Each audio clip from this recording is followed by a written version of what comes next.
warahmatullahi wabarakatuh. Perkenalkan, nama saya Mama Novina Stadium dengan NIM 2003-10-25 dari kelas manajemen 6A.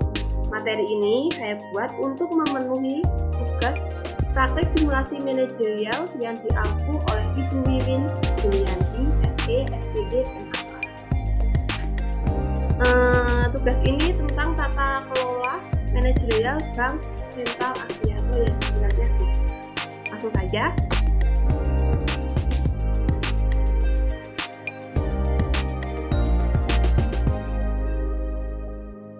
Yang pertama ada profil perusahaan BCA.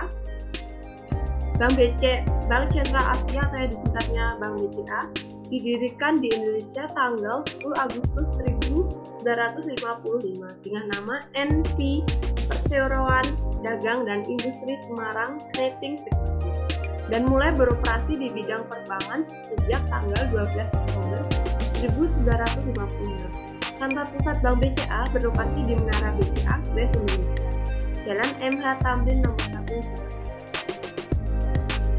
Pemegang saham yang memiliki 5% atau lebih saham Bank Sentral Asia Tbk adalah PT Dwi Muria Investama Andalan. Sahamnya itu berkisar 54,94%. Pemegang saham PT Dwi Muria Investama Andalan adalah Saudara Robert Budi Hartono dan Saudara Bambang Hartono. Sehingga pengendali terakhir Bank BCA adalah Saudara Robert Budi Hartono dan Saudara Bambang. Berdasarkan anggaran dasar perusahaan, ruang lingkup kegiatan usaha Bank BCA adalah bergerak di bidang perbankan dan jasa keuangan lainnya. Saat ini, Bank BCA memiliki 1.247 cabang, terdiri dari kantor wilayah, kantor non-wilayah, kantor cabang, dan termasuk kantor cabang pembantu khas di seluruh Indonesia, serta ada 2 lagi kantor perwakilan luar negeri yang berlokasi di Hong Kong dan Singapura. Di sini ada kode etik perusahaan BCA.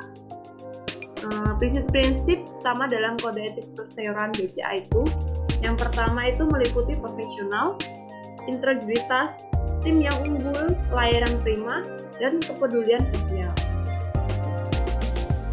Dan di sini dijelaskan tentang prinsip-prinsip utama kode etik perseroan. Isi dari prinsip utama kode etik insan perseroan TBK adalah meliputi yang pertama, patuh dan taat pada undang-undang. 2. Menjaga nama baik dan mengamankan harta kekayaan perseroan. Yang ketiga, menjaga kerahasiaan data nasabah dan perseroan. Yang keempat, menjaga agar kepentingan pribadi tidak bertentangan dengan kepentingan perseroan ataupun nasabah. Yang kelima, mencatat secara benar semua transaksi sesuai dengan ketentuan yang berlaku. Yang keenam itu menjaga dan membina keharmonisan lingkungan kerja dan persaingan yang sehat. Yang ketujuh, tidak menyalahgunakan jabatan dan wewenang untuk kepentingan pribadi maupun keluarganya. Yang kedelapan, tidak melakukan perbuatan tercela yang dapat merugikan citra profesinya maupun citra perseroan BCA pada umumnya. Yang kesembilan, menjauhkan diri dari segala bentuk perjudian dan tindakan spekulatif. Yang ke-10 itu yang terakhir, senantiasa meningkatkan pengetahuan dan wawasannya.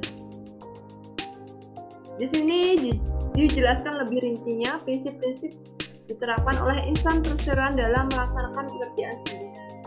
Yang pertama ada semua keputusan dan tindakan harus mematuhi hukum, peraturan perundang-undangan yang berlaku, serta kebijakan perseroan.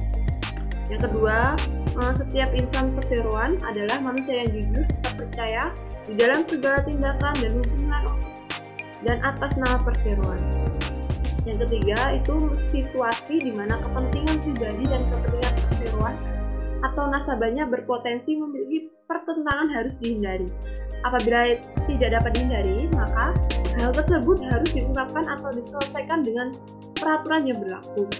Yang keempat, ada martabat manusia senantiasa dihargai dalam berbagai hubungan antar insan perseroan dengan pihak lain. Yang kelima, komunikasi yang jujur dan akurat merupakan ciri insan perseroan BCA. Yang keenam, kerahasiaan diterapkan pada hal dan proporsi yang sepatutnya. Yang ketujuh, kode etik diakui, dihargai, dan diterapkan oleh segala instansi perseroan. Yang kedelapan, penyimpangan terhadap kode etik perseroan dapat dikenakan tindakan indisipliner. Pemutusan hubungan kerja PHK atau seperti tindakan hukum sesuai ketentuan yang berlaku. Selanjutnya ada kerahasiaan informasi. Di sini ada 3. Yang pertama itu internal perseroan, dapat diperoleh oleh seluruh instan perseroan.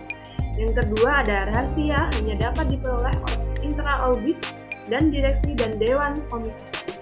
Yang ketiga ada sangat rahasia dan hanya dapat diperoleh pribadi yang menjadi tertuju dan informasi internal audit, direksi dan dewan komisaris. Selanjutnya ada penerapan manajemen risiko perusahaan BCA. Dewan Komisaris dan Direksi bertanggung jawab atas penerapan manajemen risiko dan sistem pengendalian internal di BCA. Penerapan manajemen risiko dan sistem pengendalian internal BCA mencakup yang pertama ada pengawasan aktif Dewan Komisaris dan Direksi. Yang kedua ada kecukupan kebijakan, prosedur dan penetapan limit. Yang ketiga ada kecukupan proses identifikasi, pengukuran, pemantauan, dan pengendalian risiko serta sistem informasi manajemen risiko. Yang keempat, yang terakhir itu sistem pengendalian internal. Selanjutnya ada sistem manajemen risiko di BCA.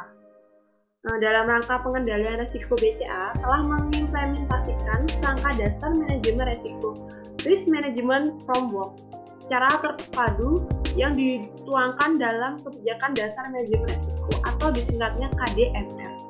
Kerangka tersebut digunakan sebagai sarana untuk menetapkan strategi organisasi, kebijakan, pedoman, serta infrastruktur BCA sehingga dapat dipastikan bahwa semua risiko yang dihadapi BCA dapat dikendalikan, diukur, dan dilaporkan dengan baik. Selanjutnya ada resiko-resiko yang dikelola. Di sini ada 10 manajemen resiko. Yang pertama itu ada resiko kredit, pasar, reputasi, likuiditas, operasional, hukum, strategi, patuhan, transaksi intragrup atau asuransi. Selanjutnya ada strategi pemasaran produk BCA. Bank BCA mengakuisisi bahwa Royal untuk dijadikan BCA digital oleh BCA sehingga nantinya akan beralih kepada sistem berbasis digital transaction. BCA sudah menyiapkan strategi untuk bersaing di era digital. Seiring dengan banyaknya perusahaan fintech yang sudah mulai menguasai pasar Indonesia, misi BCA adalah menjadikan transaksi yang sebelumnya harus dilakukan dengan datang ke kantor cabang menjadi dapat dilakukan hanya dengan menggunakan gadget.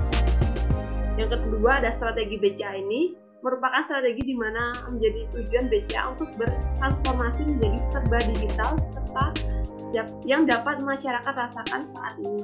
Setiap aktivitas mulai dari berbelanja, kebutuhan hingga aktivitas keuangan semua sebagai serba digital. Maka dari itu, BCA perlu beradaptasi ke dalam industri yang baru ini untuk tetap mempertahankan brand image dan branding yang telah dibangun oleh BCA.